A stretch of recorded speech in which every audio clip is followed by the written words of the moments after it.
Subscribe to Bloody Monday and watch chilling horror stories almost every week. Don't forget to press the bell icon. Whether it's the low-budget spooky film you found during a late-night Netflix binge or the star-studded slasher flick you saw in theaters, horror movies just hold a certain appeal for so many people. You could go for the psychological horror, supernatural horror, found footage horror, you name it. And while there are actors and directors that have definitely made their mark on the genre, horror is also welcoming up-and-comers. Bloody Monday, in association with Binge Max, welcomes you as we count down 5 upcoming horror movies in 2020 to watch out for. The Conjuring, The Devil Made Me Do It. Conjuring 1 and Conjuring 2 were both scary and eerie. They did not overdo the horror elements. It is just perfect. This is why fans love the series. The Conjuring movies are able to actually scare them. To keep building on the success of this universe, Warner Brothers is making Conjuring 3. The title of the third movie is also out. The title will be The Conjuring 3, The Devil Made Me Do It.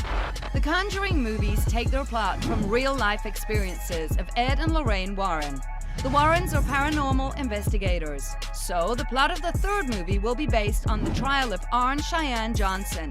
In 1981, Johnson, who was facing trial for murder, claimed that a devil had made him do it. Moreover, he said that the devil had possessed his 11-year-old neighbor and forced him to do it. Therefore, the Warrens have come to investigate whether this was true. As far as we know from the trailer, this is the plot of the movie.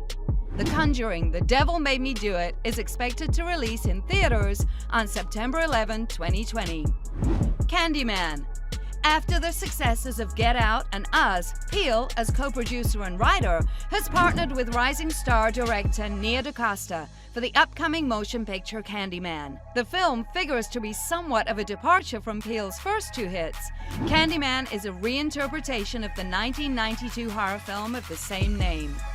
The trailer begins with a black man who seems to be walking back from his job at a candy factory. When police see him offer candy to children, they chase him down and beat him. Another story shows a small black boy accused of some crime by a white girl. Whatever the crime, a faceless and indifferent jury sentences the child to die by the electric chair. Finally, the trailer comes to the Candyman story from the original movie. From now on, it looks like the Candyman reboot will be opening in theaters on September 25th, with an option for horror fans to also watch on VOD from the comfort of their own homes. This has yet to be confirmed by the studio. Saint Maud. Saint Maud is the kind of movie best experienced with as little prior information as possible. Here's all you need to know going in. A young nurse named Maud, Morfydd Clark, is hired to take care of a middle-aged dancer, Amanda, Jennifer Echley, who's dying of cancer. The story is told from the perspective of Maud, who's a bit unstable and decides it's up to her to save Amanda's soul. The story quickly goes off the deep end from there in some unexpected and twisted ways. The new Saint Maud trailer reveals several of those powerful moments, spoiling some key scenes without the necessary context. By watching it, you're missing out on a great experience in theaters. Of course, I understand why movie trailers need to do this.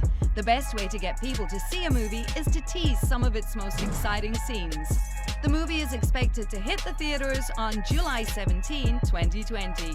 Antebellum. Very little is known about the plot for Antebellum, and the trailer didn't really clear much up. Janelle Monáe stars as a successful author named Veronica, who finds herself alternately in modern day and what looks to be an old-time slave plantation in the Deep South. Ghosts and such are also involved, but the film is still mostly a mystery.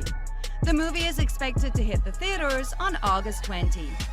A Quiet Place 2. With the release of A Quiet Place Part 2 being delayed with an unspecified date later this year due to the coronavirus crisis, there is a sudden dent in moviegoers' watch lists. The first installment of A Quiet Place, starring Emily Blunt and John Krasinski, was excellent and beloved not just for its great horror scares and lashings of suspense, but also for its underlying family drama and its inclusion of deaf people as main characters. A Quiet Place Part 2 was one of the most hotly anticipated releases of the year. If you liked this video, consider subscribing to Binge Max so that you don't miss out on the upcoming videos. And keep watching Bloody Monday. for more spine-chilling horror stories. Don't forget to press the bell icon.